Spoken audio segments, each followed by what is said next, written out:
Good morning friends. मैं doctor VK Mishra from gastro liver hospital Swaroop Nagar Kanpur. आज हम इरिटेबल बावल सिंड्रोम के बारे में कुछ बात करेंगे। एक्चुअली आज हम इरिटेबल बावल सिंड्रोम के बारे में कुछ डाइट्स के बारे में बात करेंगे, जो विभिन्न प्रकार की डाइट्स प्रचलित हैं या कि इरिटेबल बावल सिंड्रोम में यूज की जाती हैं।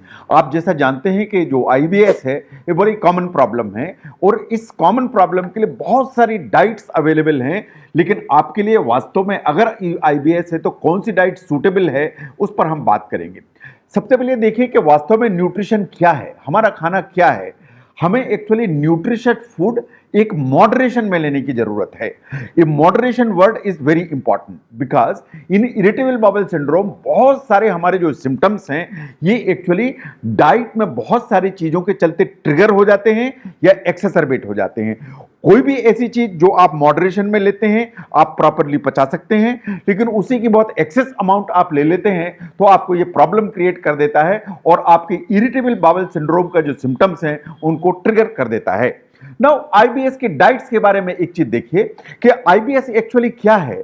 आईबीएस को ऐसा माना जाता है कि ये अनकंफर्टेबल डिसऑर्डर है जिसमें बहुत सारे इस तरह के ड्रामेटिक सिम्टम्स आने लगते हैं। कभी आपको डायरिया होने लगेगा, कभी कॉन्स्टिपेशन होने लगेगा, कभी आपको क्रैम्प्स आने लगेंगे, कभी आपको पेन आने लगेगा, कभी आपको ब्लोटिंग होगी या कभी आपको अल्टरनेट डायरिया कॉन्स्टिपेशन होने लगेगा। कभी आपको लगेगा कि आपका पेट बहुत गैसी हो गया है, आपको काफी सारी गैस पास हो रही है या इनफैक्ट आपको डकारें भी आ सकती हैं। तो irritable bowel syndrome basically is a conglomeration of the symptomatology जिसमें आपको वेरियस सिम्टम्स आ सकते हैं जो आपकी क्वालिटी ऑफ लाइफ को बहुत खराब और अनकंफर्टेबल बनाते हैं। नाउ अगर ये सिम्टोमेटोलॉजी इतनी अनकंफर्टेबल है तो मेडिकल साइंस ने इसके लिए मेडिसिन इजाद तो की हैं, इंटरवेंशंस जो है या मेडिकल इंटरवेंशंस तो किए हैं या मेडिकल मेडिकेशंस तो अवेलेबल हैं, पर ऐसा माना जाता है कि जो डाइट्स हैं वो बहुत इंपॉर्टेंट रोल प्ले करते हैं in the treatment of irritable bowel syndrome. तो आज हम डिफरेंट डाइट्स के बारे में बात करेंगे। नाउ सबसे पहला आपने देखा होगा कि जब भी आप डॉक्टर के पास जाते हैं कि आपको आईबीएस है तो वो हमेशा एक ही सलाह आपको मिलेगी कि जरा रेशेदार चीजें ज्यादा लीजिए। रेशेदार चीजों से क्या मतलब है? रेशेदार चीजों का मतलब है फाइबर। जब हम फाइबर की बात करते हैं, रेशे की बात करते हैं, तो फाइबर दो तरह के होते हैं। Number one is a soluble fibre, second one is the insoluble fibre. Now soluble fibre क्या है? सॉल्युबल फाइबर्स वो फाइबर्स हैं जो हमारी इंटेस्टाइन में पहुंचते हैं और जब इन्हें पानी मिलता है तो ये पानी में एक्चुअली घुल जाते हैं। जब ये पानी में घुल जाते हैं तो ये जेली फॉर्म में बना देते हैं और हमारे जो इंटेस्टाइन में इसके का जो मूवमेंट है इंटेस्टाइन का वो हल्का सा स्लो करके चलते हैं। इसी कारण से अगर आप सॉल्युबल फाइबर ठीक मात्रा में खाते हैं तो फैट का एब्जॉर्प्शन एक्चुअली अफेक्ट हो जाता है। इसीलिए अगर आपके कोलेस्ट्रॉल बढ़ा हुआ है, आपके लिपिड्स बढ़े हुए हैं, तो जो सॉल्युबल फाइबर्स हैं दे बिकम इंपॉर्टेंट। अगर आपको कॉन्स्टिपेशन है तो सॉल्युबल जो फाइबर्स हैं दे बिकम इंपॉर्टेंट। तो अगर हम देखें तो सॉल्युबल जो फाइबर्स हैं उनके सोर्सेस क्या हैं? ओट्स उसके सोर्स हैं, बार्ले उसका सोर्स है, नट्स में बहुत होते हैं, सीड्स में बहुत होते हैं, बीन्स में होते हैं, जो लेंटिल हम इतनी सारी दालें खाते हैं उनमें सब में सॉल्युबल फाइबर होता है। जो मटर होती है, पीस जिसे कहते हैं, इसमें काफी फाइबर होता है। एंड बहुत सारे फ्रूट्स एंड वेजिटेबल्स हैं जिनमें फाइबर ठीक मात्रा में होता है ऑफ द सॉल्युबल वैरायटी। तो सॉल्युबल वैरायटी के जो फाइबर हैं वो वास्तव में पानी में घुल के जेल जैसा बनाते हैं हमारी इंटेस्टाइन में और डाइजेशन की जो प्रोसेस है उसको हल्का सा स्लो करके चलते हैं। Now look at the insoluble fibres. Insoluble fibres वो हैं जो हमारी इंटेस्टाइन में पहुंचते हैं और ये डाइजेस्ट नहीं हो सकते, ये पानी में घुलते भी नहीं हैं, ये वास्तव में हमारी इंटेस्टाइन में चलते हुए चले जाते हैं और बड़ी आंत में पहुंच के एक जो स्टूल है या लेट्रिन है उसकी मात्रा को बढ़ाते हैं। तो बहुत सारे सिम्टम जो इरिटेबल बावल सिंड्रोम में ऐसे आते हैं कि मेरा पेट साफ नहीं होता या मुझे पेट लेट्रिन बहुत कम मात्रा में होती है, तो एक्चुअली ये इनसॉल्युबल फाइबर हैं जो आपकी लेट्रिन की मात्रा इनको प्रॉपर या ज्यादा स्पीड से आगे बढ़ाते हैं। तो insoluble fibres are important. Now what are the sources of insoluble fibres? जो फाइबर बहुत सारे होल ग्रेन्स या व्हीट में होता है वो इनसॉल्युबल वैरायटी का होता है, but it is basically the vegetables. जो वेजिटेबल्स की एक वैरायटी है पूरी की पूरी जिसमें इनसॉल्युबल फाइबर सबसे ज्यादा मात्रा में होता है, चाहे वो खीरा हो, टोमेटो हो, मतलब all these things basically contain lot of insoluble fibre. तो insoluble fibres become important but soluble is equally important. Now सबसे पहली जो डाइट पे बात होती है that is the high fibre diet. हमेशा ये कहा जाता है कि आप अपने खाने में फाइबर बढ़ाइए। आपको फाइबर कितना लेने की जरूरत है? विज्ञान ऐसा मानती है कि आपको रोज 25 से 30 ग्राम फाइबर एवरेज लेने की जरूरत है। अगर हम एक स्टडी देखें which was conducted by National Institute of Digestive Disease in USA, तो world over they were of the opinion कि ऑन एन एवरेज लोगों का जो फाइबर इनटेक है वो 5 से 15 ग्राम है, जबकि होना चाहिए 25 से 30 ग्राम। इसका मतलब कि हम ऑन एन एवरेज जो फाइबर है वो लगभग आधा खाते हैं, तो फाइबर को शायद हमें बढ़ाने की जरूरत है। नो, फाइबर रिच फूड खाने की जरूरत है। ये फ्रूट्स में होते हैं, वेजिटेबल्स में होते हैं, होल ग्रेन्स में होते हैं, और ये वास्तव में अगर आप फाइबर रिच फूड लेते हैं तो ये कॉन्स्टिपेशन को अवॉइड करके चलते हैं एंड आपका वेट भी मेंटेन करके चलता है।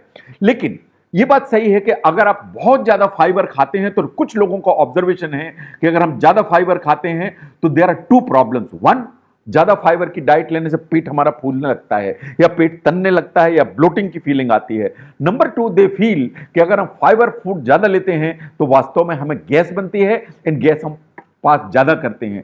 अगर आपको ऐसा लगता है कि गैस ज्यादा बनती है, आप गैस ज्यादा पास करते हैं, या आपको ब्लिटिंग की फीलिंग आती है after taking high fibre diet, तब साइंस ये रिकमेंड करती है कि आपको वास्तव में ज्यादा सॉल्युबल फाइबर लेने चाहिए in comparison to insoluble fibre. जो सॉल्युबल फाइबर हैं वास्तव में आपकी जो एक ब्लोटिंग की फीलिंग है उसको कम करके चलते हैं। Now the second diet is basically the low fibre diet. Low fibre diet किनको जरूरत है? उन्हीं को जरूरत है जिनको फाइबर ज्यादा लेने से गैस बन रही है या पेट फूल रहा है। इफ दैट इज सो, तो इन्हें फिर लो फाइबर लेने की जरूरत है। इन्हें वास्तव में उन फाइबर्स को लेने की जरूरत है जो सॉल्युबल वैरायटी के फाइबर्स हैं।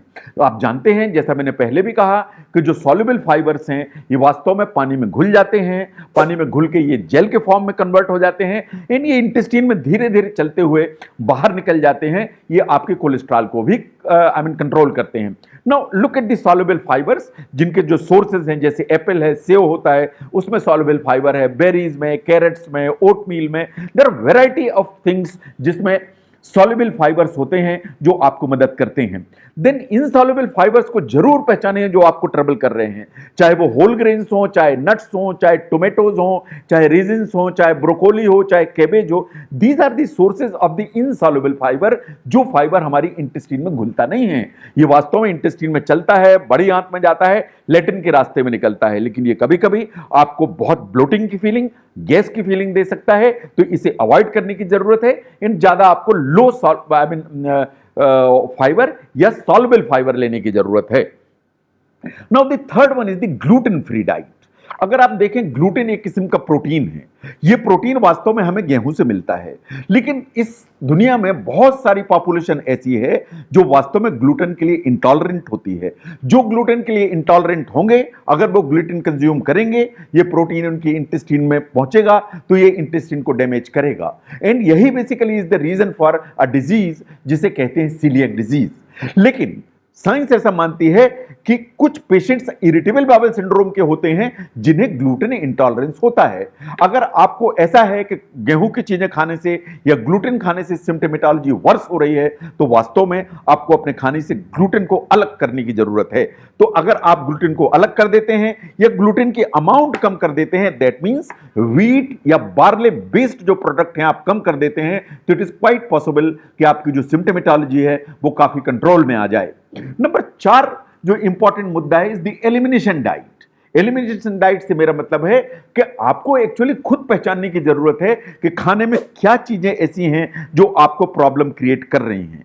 उनकी एक डायरी मेंटेन करने की जरूरत है। इन आपको वास्तव में उनको एलिमिनेट करने की जरूरत है अपनी लाइफ से या अपने खाने से, इन अपने फिर सिम्टम्स को वॉच करने की जरूरत है। लेकिन अगर हम देखें, अ study which was conducted bye international foundation for functional disorders, उन्होंने बोला कि एलिमिनेशन डाइट अगर आपको ट्राई करना है तो सबसे पहले आप अलग करिए कॉफी या कैफीन। नंबर 2 अलग करिए ऑल डेयरी प्रोडक्ट्स। नंबर 3 अलग करिए इनसॉल्युबल फाइबर। और नंबर 4 अलग करिए नट्स। तो एलिमिनेशन डाइट्स में इन 4 चीजों को सबसे पहले आपको अलग करने की जरूरत है। इसके बाद एक डायरी मेंटेन करिए एंड वॉच करिए कि क्या आपको ज्यादा प्रॉब्लम क्रिएट कर रही है। तो ये जो लिस्ट आप बनाएंगे फॉर एलिमिनेशन डाइट, वो वास्तव में आपका रोड मैप तैयार करेगी कि आपको क्या अलग करना है और अपने सिम्टम्स में क्या वॉच करने की जरूरत है। साइंस ऐसा मानती है कि जब आप एलिमिनेशन डाइट पर जाते हैं तो आपको अपने आप को कम से कम 12 weeks time, that means 3 months का टाइम देने की जरूरत है उसको एलिमिनेट करके कि वास्तव में आपके सिम्टम्स में कितना फर्क पड़ा। और उन सिम्टम्स को भी आपको मॉनिटर करना है और डायरी में मेंटेन करना है, नोट करना है। Now the fifth one is the low fat diet. ये बिल्कुल सही बात है, अगर हम हाई फैट डाइट लेते हैं तो high fat diet problems create करती है। प्रॉब्लम्स क्रिएट कर दी है इन द सेंस कि अगर हम क्लीवलैंड क्लिनिक की स्टडी को देखें तो उसने क्लियरली कहा कि जब आप हाई फैट डाइट लेते हैं तो एक्चुअली हाई फैट जो डाइट है वो हमेशा लो फाइबर होती है। जो हाई फैट डाइट है वो वास्तव में आपको कॉन्स्टिपेशन करती है, आपको डायरिया कर सकती है या आपको अल्टरनेट डायरिया कॉन्स्टिपेशन दोनों कर सकती है। यह भी बात सही है कि जो हाई फैट डाइट है वो आपको ओबेसिटी की तरफ भी ले जाती है, आपको कार्डियक प्रॉब्लम की तरफ भी ले जाती है। तो इसलिए आपको वास्तव में लो फैट डाइट की तरफ जाने की जरूरत है। जो लो फैट आप डाइट लें, इट इज ऑलवेज बेटर कि आपको प्लांट बेस्ड जो ना फैट्स हैं उनको लेने की जरूरत है, आपको लीन मीट्स लेने की जरूरत है, आपको अपनी डाइट में fruits, vegetables and low fat dairy को इंक्लूड करने की जरूरत है, इन हाई फैट को अवॉइड करने की जरूरत है, because this is root cause. The last diet जो सबसे ज्यादा डिस्कस होती है एंड मैं चाहता हूं कि बेसिकली लो फॉडमैप डाइट। जो लो फॉडमैप डाइट है उसको आप देखें, जो फॉडमैप्स होते हैं जिन्हें हम बात करते हैं, दे आर एक्चुअली कार्बोहाइड्रेट्स या कार्ब्स। ये बेसिकली वो कार्बोहाइड्रेट्स हैं जो हमारी इंटेस्टाइन में पहुंचते हैं लेकिन हमारी इंटेस्टाइन इन्हें डाइजेस्ट नहीं कर पाती। सिंस इनको डाइजेस्ट नहीं कर पाती है तो होगा क्या, ये हमारे कार्बोहाइड्रेट्स जो है ना हमारी इंटेस्टाइन में पहुंचेंगे, ये उनको एब्जॉर्ब नहीं कर पा रही है, डाइजेस्ट नहीं कर पा रही है, तो ये पानी खींचेंगे इंटेस्टाइन में, पानी खींचेंगे तो ये हमारे पेट को फुलाएंगे, ये हमारे पेट को फुलाएंगे, इसमें गैस बनाएंगे, तो ये गैस बनाएंगे, पेट को फुलाएंगे और डायरिया कराएंगे। That is the basically a problem. अगर आप फॉडमैप के पूरे फुल फॉर्म को देखें तो it is basically fermentable oligosaccharides, disaccharides, monosaccharides and polyols. तो टेम्परेरीली अगर आप जो है ना फॉडमैप्स को अपनी डाइट में रिड्यूस करते हैं या आप अलग कर देते हैं तो ऐसा मानती है विज्ञान कि आपकी सिम्टोमेटोलॉजी बहुत ज्यादा बेटर होती है with low FODMAP diet. Now look at the low FODMAP diet. It is important to understand कि ऐसा नहीं है कि दुनिया में जितने कार्बोहाइड्रेट सब फॉडमैप होते हैं। ऐसा नहीं है कि आप जो कुछ भी खा रहे हैं उनको जो इंटेस्टाइन है वो एब्जॉर्ब नहीं कर पाएगी या डाइजेस्ट नहीं कर पाएगी, लेकिन कुछ जरूर ऐसे कार्बोहाइड्रेट्स हैं जिन्हें हमारी इंटेस्टाइन एब्जॉर्ब नहीं कर पाती है, तो ये प्रॉब्लम क्रिएट करती है।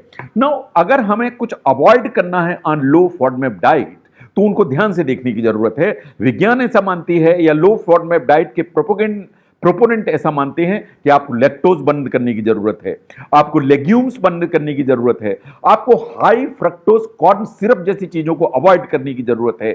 जितने भी आर्टिफिशियल स्वीटनर्स आते हैं, चाहे वो एस्पार्टेम हो, सुक्रालोज हो, सैक्रीन हो, इनको सबको अलग करने की जरूरत है। बट साइंस ऐसा भी मानती है कि आपको व्हीट बेस्ड जो प्रोडक्ट्स हैं या फूड्स हैं उनको भी अलग करने की जरूरत है।